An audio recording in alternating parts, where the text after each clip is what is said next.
Je suis aujourd'hui consultant en affaires publiques comme activité principale. Alors on serait à Bruxelles, on dirait lobbyiste.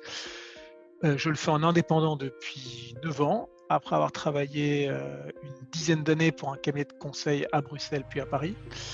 Et je suis également professeur associé à Sorbonne Université et en charge des enseignements pro du Master Affaires européennes qui défendent l'UFR de l'EA, et ce depuis une dizaine d'années. Je suis donc consultante d'une structure de conseil qui s'appelle Eureka 21, que j'ai cofondée avec un associé. Et notre mission consiste à promouvoir la coopération entre les collectivités locales en Europe, notamment sur les questions de changement climatique, mais aussi d'inclusion sociale, de jeunesse.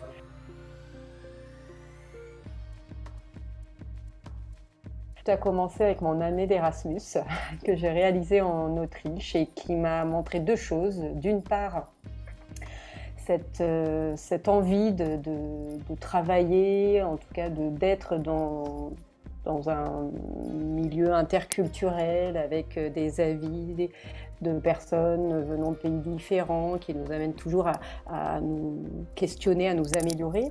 Et puis la deuxième chose que m'a amené mon Erasmus, c'est la découverte de l'économie régionale et des questions aussi de développement durable qui ont précédé celle du changement climatique et qui m'ont conforté donc dans ce choix de thèmes sur lesquels j'avais envie de travailler. Et cette envie d'Europe et de ces thèmes-là m'ont conduit aujourd'hui à travailler au sein d'Eureka et à mener des missions sur ces deux grands thèmes.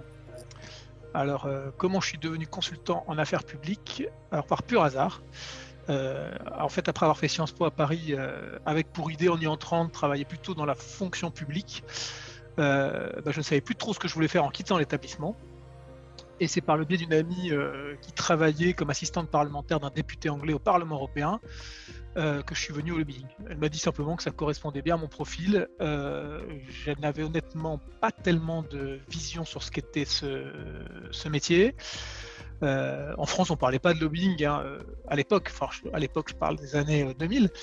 Et on n'avait pas de formation spécifique en lien avec ce type de métier. Donc j'y suis venu complètement par hasard, attiré par le côté interface entre le monde politique et la société civile et le monde économique. Et j'y suis resté. Donc il s'agit moins de passion que d'un hasard à un croisement.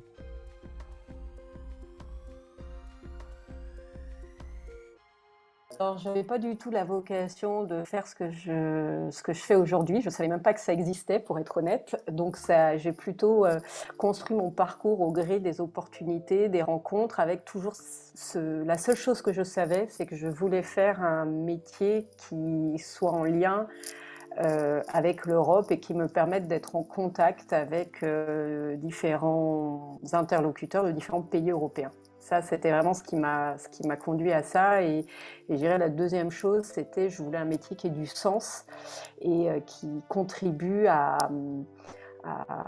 faire évoluer les choses selon mes convictions. Je pense que j'avais une formation qui était très polyvalente et assez généraliste, donc qui convenait à ce genre de métier. Je savais déjà que j'avais envie de faire un métier en rapport avec les institutions, je pense, même si là, je suis du côté plus privé. Et donc, le lobbying ou les affaires publiques permettaient de remplir ces critères. Maintenant, j'avais honnêtement aucune idée du métier des affaires publiques. J'en avais quasiment pas entendu parler, je savais pas ce que c'était et j'y suis arrivé quand même par hasard. Mais ça correspondait quand même à ma formation et probablement à un certain nombre de mes envies. Je me voyais davantage travailler dans le social, je pense, quand j'étais jeune. Mais voilà, c'est un peu, disons, le hasard entre ma formation, les routes que j'ai croisées qui ont fait que j'ai fait ce métier-là. Mais j'avais honnêtement pas de projet professionnel établi quand j'ai fini mon cursus à Sciences Po.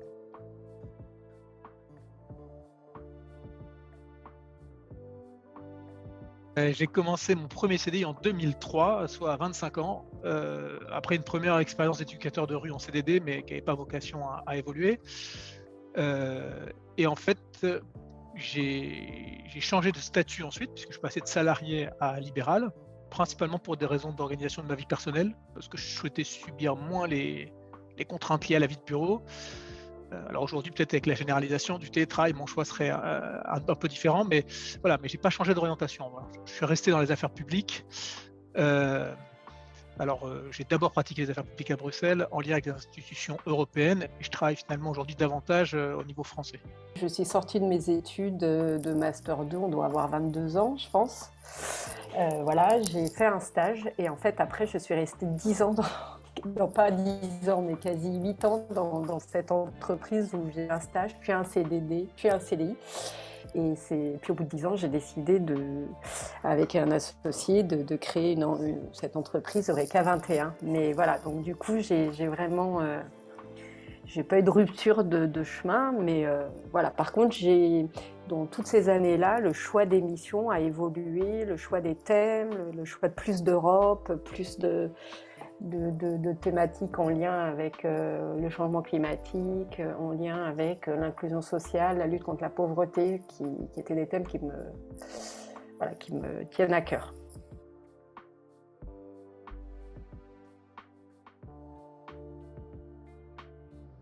Ce qui me passionne le plus, c'est ce que je mentionnais avant, c'est cette dimension européenne d'une part. Je trouve qu'être en permanence sur des enjeux communs et être confronté à des interlocuteurs de différents pays européens, donc des différentes manières de voir, ça fait que le travail chaque jour est passionnant, on est toujours en permanence en train d'évoluer nos positionnements, de changer, de voir que rien n'est jamais fixé. Et ça, c'est vraiment passionnant. Et ce qui me plaît aussi beaucoup dans mon métier, c'est la diversité à la fois des thèmes, du type de mission et de type d'interlocuteur. Ce qui me plaît beaucoup, c'est par exemple que lundi, je vais travailler avec des porteurs de projets et vraiment mettre les mains dans le cambouis dans un projet européen. Puis le lendemain, je serai en réunion avec des représentants de l'État à réfléchir plus stratégiquement au programme de coopération européenne. Et c'est cette dimension pluriniveau qui me passionne et qui s'auto-alimente et qui font que chaque jour est un plaisir de travailler. Pas une question facile, hein, honnêtement. Alors, je pense d'abord que la variété des sujets est un élément intéressant parce qu'on change de sujet en fonction des clients. On va découvrir plein de nouveaux domaines et ça, c'est plutôt agréable.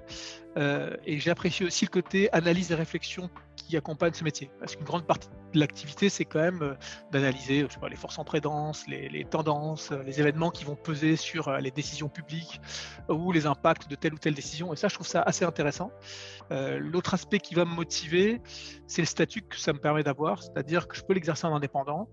Et pour moi, c'est un aspect non négligeable parce qu'il va me permettre d'organiser mon temps et de laisser de la place, notamment par exemple pour enseigner dans un master à l'université, mais également pour mes enfants.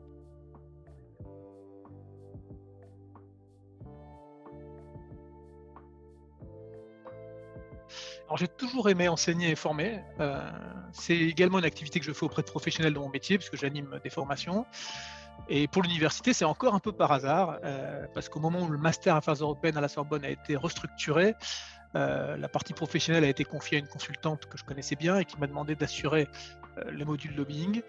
Et j'ai ensuite pris sa suite pour m'occuper des enseignements professionnels de la deuxième année du master. Je trouve assez passionnant en fait de rencontrer les étudiantes, les étudiants, parce qu'il y a beaucoup de personnalités qui sont très différentes, que dans l'ensemble, je trouve les promotions et les personnes que je rencontre très engagées, plus que moi d'ailleurs, je ne l'étais à leur âge, je crois, avec plein d'idées sur ce qu'elles souhaitent faire par la suite, ou alors parfois pas forcément précises, mais tout de même avec déjà plein de projets. Et donc j'aime bien l'idée d'accompagner en fait. J'aime bien suivre leur parcours d'ailleurs une fois qu'ils ont quitté l'université. Et puis j'apprécie aussi le retour un peu direct que donne la possibilité d'enseigner, parce qu'on a vraiment, on tente de transmettre quelque chose. Alors c'est assez stressant, mais on a justement un peu cette interaction qui permet d'avoir un retour direct sur ce qu'on propose. Vous allez être les professionnels de demain, donc pour moi, il est important de convaincre les jeunes de l'importance de l'Europe. Alors certes, vous avez déjà choisi un master Affaires européennes, donc vous êtes convaincus, mais de vous montrer aussi qu'en fait, vous pouvez contribuer à promouvoir cette Europe, à mettre de l'Europe dans tous vos projets, quelle que soit la thématique à laquelle vous vous dirigez. Et ce qui me paraît aussi crucial, C'est que finalement, souvent quand je vous pose la question, parce que vous êtes des passionnés de l'Europe, vous voulez travailler au sein d'institutions européennes, mais en fait l'Europe, et c'est ça que j'aimerais, c'est là-dessus que j'aimerais vous convaincre tous, c'est que l'Europe, elle se fait dans chaque structure. Il n'y a pas besoin d'aller travailler forcément dans les institutions européennes, mais bien au contraire, on peut mettre de l'Europe justement dans une ONG, dans une association de lutte contre la pauvreté, dans une ONG qui défend et qui promeut l'action pour le changement climatique. Ça peut être également travailler dans une ville pour la neutralité carbone. Ça peut être de travailler dans un conseil régional pour réfléchir à un plan de mobilité durable, et ce, en contact avec plein de villes européennes. Voilà, l'Europe, c'est à nous aussi de l'intégrer, de la construire et de mettre plus d'Europe partout. Finalement, travailler pour l'Europe, je trouve que c'est ça l'enjeu, c'est de ne pas la limiter aux institutions européennes et qui paraissent loin en plus, et du citoyen et des collectivités. Donc l'enjeu, il n'est plus que jamais de travailler justement dans tous les autres niveaux pour mettre de l'Europe, et j'espère que je vous aurai convaincu à travers mon cours on peut travailler avec tous les jours avec des Suédois, des Hongrois, des Espagnols, des Italiens, des Grecs, sur tous les thèmes, et ce, même en restant en France ou en Italie, ou voilà.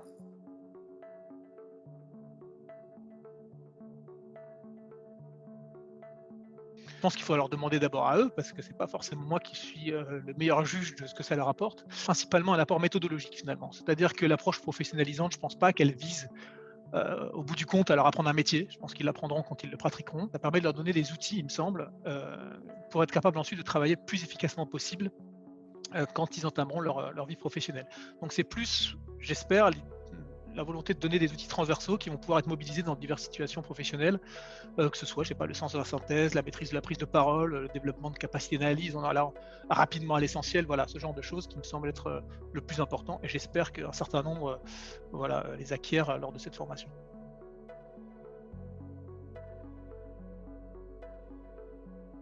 Au gré de moi, ce que j'ai vécu en tout cas, j'avais pas de vision très claire de ce que j'avais envie de faire. Et au final, ça a été au gré des rencontres, des stages aussi. Et pourtant, moi, mon premier stage, c'est un peu par hasard que je me suis retrouvée dans ce stage. C'était pas du tout mon souhait initial.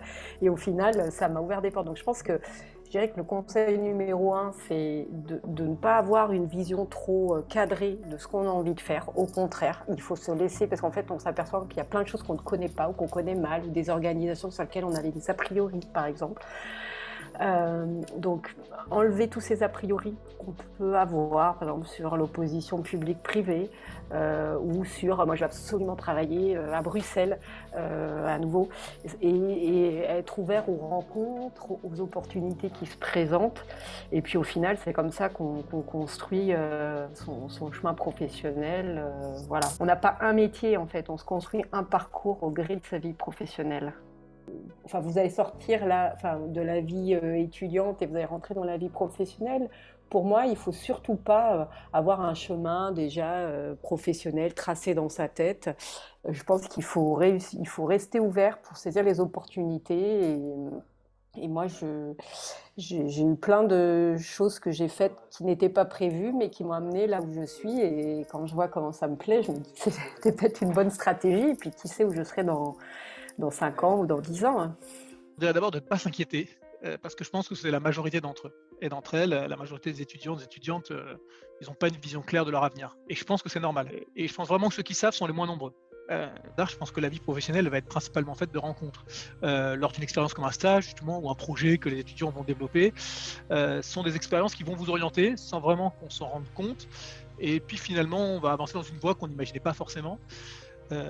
Et donc je pense qu'il vaut mieux finalement choisir par exemple un stage de fin de parcours en fonction d'affinités qui sont plus ou moins précises, avec un type de travail dans un domaine où on se dit qu'on a un intérêt à aller.